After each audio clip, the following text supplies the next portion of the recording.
majelis ilmu. Karena hadir di majelis ilmu secara langsung merupakan, apalagi di zaman saat ini, mendapatkan faedah. Yang pertama, di sana ada lisan dan maqal, yaitu suatu yang didengar oleh para hadirin yang hadir di majelis ilmu berupa nasihat yang baik yang terucap maupun pembacaan nasihat dan faedah dari kitab-kitab yang dibaca, yang telah terbaca oleh generasi-generasi sebelumnya sehingga terbaca oleh generasi saat ini. Yang kedua, ketika hadir di majelis ilmu ada majelis ilmu yaitu lisanul hal. Apa itu? Yaitu adalah gambaran keadaan majelis yang dirasakan oleh mata dan pendengaran para hadirin yang hadir di majelis secara langsung, di mana kita bisa melihat bagaimana majelis ilmu itu didirikan, bagaimana adab ketika menyelenggarakan majelis ilmu, bagaimana ketika disampaikan faedah nasihat, bagaimana seorang yang alim duduk di satu majelis ilmu, bagaimana ketika ada perintah dari seseorang yang memimpin majelis ilmu kepada seseorang untuk duduk di depan karena berdasarkan ilmunya, karena kealimannya, karena kedudukannya sebagai tokoh atau sebagai orang yang dihormati. Maka dari itu majelis ilmu itu memberikan pelajaran kepada orang yang hadir secara langsung. Memang di zaman saat ini ada cara untuk hadir di majelis ilmu tidak secara langsung, yaitu hadir melalui layar-layar komunikasi, melalui HP atau melalui channel-channel yang bisa menghadirkan majelis-majelis ilmu. Penting bagi kita untuk hadir di majelis ilmu secara langsung jika memungkinkan, karena semua alat-alat komunikasi itu adalah alat yang tidak mampu menyelenggarakan secara langsung terus-menerus. Belum lagi kalau seseorang menghadiri majelis salaf, majelis ilmu yang dia melalui alat komunikasi, di situ banyak komentar-komentar bermunculan. Apalagi jika komentar-komentar mengganggu kekhusyuan, komentar-komentar tersebut bernada untuk permusuhan dan segala macam. Maka kadang-kadang hadir di majelis ilmu jika memungkinkan secara langsung, seperti apa yang disampaikan oleh Imam Abu Bakar, adalah hal yang penting karena tidak terganggu dengan hal-hal yang merusak konsentrasi. Hadir di majelis ilmu secara langsung itu satu hal faedah yang besar.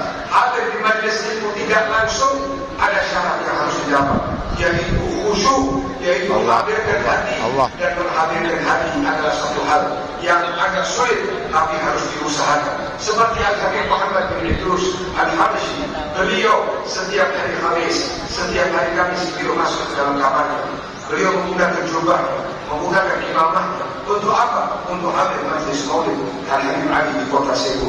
Beliau menghadirkan hatinya, walaupun beliau ada di Jawa, tapi beliau bisa menghadirkan hatinya dengan hadir di majlis Al-Habib Ali Al-Habsyi di kota Cebu. Begitulah kalau kita sekarang terbantu dengan alat-alat komunikasi seperti yang saat ini di acara haul. Berapa banyak saudara-saudara kita yang belum sampai ke tempat acara ini, jika hadir dengan hatinya, walaupun dengan alat komunikasi, dengan khusyuk mengikuti acara, dengan khusyuk mengikuti nasihat yang disampaikan, insya Allah termasuk sebagai orang-orang yang hadir secara fisik di majelis ini. Dan ini diperlukan bagi kita semua untuk bisa hadir di majelis ilmu seperti ini. Kemudian nasihat yang kedua Al-Habib Abu Bakar yang secara global sering disampaikan, yaitu berprasangka baiklah kepada setiap orang. Kata Al-Habib Abu Bakar bahwasanya berprasangka baik adalah cara tercepat bagi orang untuk sampai kepada Allah Subhanahu wa Ta'ala, terutama dengan para pembesar-pembesar, para aulia-aulia Allah Subhanahu wa Ta'ala. Terkadang seseorang berprasangka baik, kata Al-Habib Abu Bakar, kepada para wali-wali yang sudah meninggal dunia. Tetapi kepada orang-orang beriman, orang-orang soleh yang masih hidup, tidak ada prasangka baik. Prasangka baiknya hanya pada wali-wali yang sudah meninggal dunia.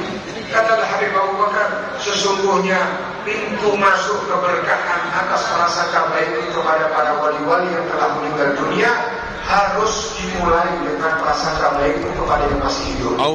Tidak dikatakan seseorang bersyukur kepada Allah kecuali dia bersyukur dan berterima kasih kepada manusia yang ada di bumi. Itulah yang digambarkan oleh beliau Habib Abu Bakar bin Muhammad As-Segaf.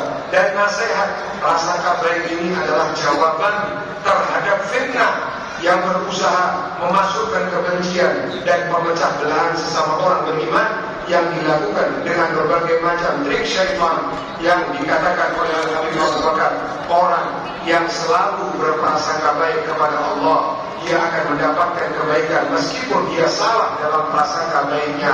Dan itu adalah modal bagi kita untuk hidup di alam dunia di zaman fitnah sekarang ini. Semoga Allah Subhanahu wa Ta'ala memberikan keberkahan kepada kita. Dan saat ini adalah saat ijabah. Di hadapan kita adalah seorang wali besar, Al-Habib Abu Bakar, yang dikatakan ana min ahli dar. Beliau adalah ahli dar. Kita meminta, kita sampaikan kepanjatkan, kita panggil nama beliau, ya Habibana Abu Bakar. Kami hadir kepada engkau, kami ada hajat, kami berbagai macam permintaan yang hadir Habib Abu Bakar bin Muhammad. Ya Habibana Abu Bakar, jina ya Abu Syekh, iftah lana nibgha karamah wa narja' min huna bil haq. Habib Abu Bakar, kami datang kepadamu dan bukalah di dalam hati kami, dan kami menginginkan karamah daripada dirimu, sehingga kami pulang dari tempat ini mendapatkan kepada kebahagiaan. Ya bin Muhammad, atakum bin Muhammad wana fi sa'fihi al-yawm fastaghfir abana lana. Abu Bakar, jina nibgha minka ila al-watan qumna 'ala al-bab narfa' ilaika al-khabar. Ya Habibana Abu Bakar, semua yang hadir adalah pecintamu. Jangan sampai engkau sia-siakan ya Habib. Engkau dekat kepada Allah Subhanahu wa Ta'ala. Kita semua yang datang punya hajat dunia, hajat amin. Yang saat ini dalam kesulitan, semoga diangkat kesulitannya. Yang saat ini yang saat ini kesulitan dalam mendapatkan jodoh, dimudahkan mendapatkan jodoh yang saleh dan salihah. Yang belum mendapatkan keturunan, Allah mudahkan. Allah berikan keturunan saleh dan salihah. Yang saat ini dimudahkan kesulitan dengan berbagai macam persoalan hidup, Allah permudah permasalahannya. Yang saat ini sedang terbelit daripada hutang, Allah selesaikan hutangnya. Fitnah diangkat oleh Allah kepada Habib Abu Bakar. Khususnya kita doakan saudara-saudara kita di Palestina yang saat ini sedang berjuang, yang saat ini mendapatkan kekejaman dari Zionis, diberkat haul hari berkat seorang wali min auliyaillah Habib Abu Bakar bin Muhammad. Allah turunkan pasukan penolong dari Allah Ta'ala kepada saudara-saudara kita yang ada di Palestina. Allah berikan kemenangan kepada mereka, Allah berikan jagaan kepada mereka, Allah kenyangkan perut-perut mereka, Allah berikan ketentraman kepada mereka, Allah berikan kekuatan di dalam iman mereka.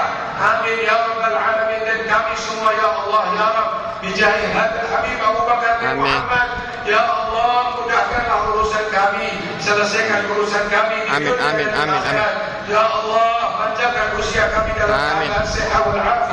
Orang-orang tua kami yang masih hidup panjangkan ya Allah. Orang-orang tua kami, para guru-guru kami, para pembimbing kami, panjangkan usia mereka ya Allah, sehingga mereka membimbing kami sampai kami mendapatkan ilmu yang bermanfaat. Ya Allah, panjangkan usia dalam sehat. InsyaAllah ketemu dengan haul yang akan. Amin ya Rabbi ya Rabb. Sinan ajidah wa awam madidah bijahi khairil bariyah. Ya Allah, jika telah sampai waktu kami untuk berpisah daripada alam dunia ini ya Allah,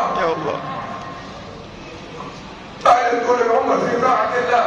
Hadal Habib datang kepada kami, Habib Abu Bakar datang kepada kami, dan beliau akan menuntun menarkin kami mengucapkan la ilaha illallah, sehingga tidak ada syaitan yang mendekat kepada kami. Nabi Muhammad mendekat kepada kami, dan Nabi Muhammad menggandeng tangan kami karena kecintaan kami kepada Al-Habib Abu Bakar, kecintaan kami kepada Nabi Muhammad sallallahu alaihi wasallam. Rabbi warfa'na bima yatihim wa inna kusna bihurmatihim wa aminna fi dhalimatihim wa mu'afati min al-fitan wa sallallahu alaihi wa sallam Muhammad wa ala alihi wa sahbihi walhamdulillah.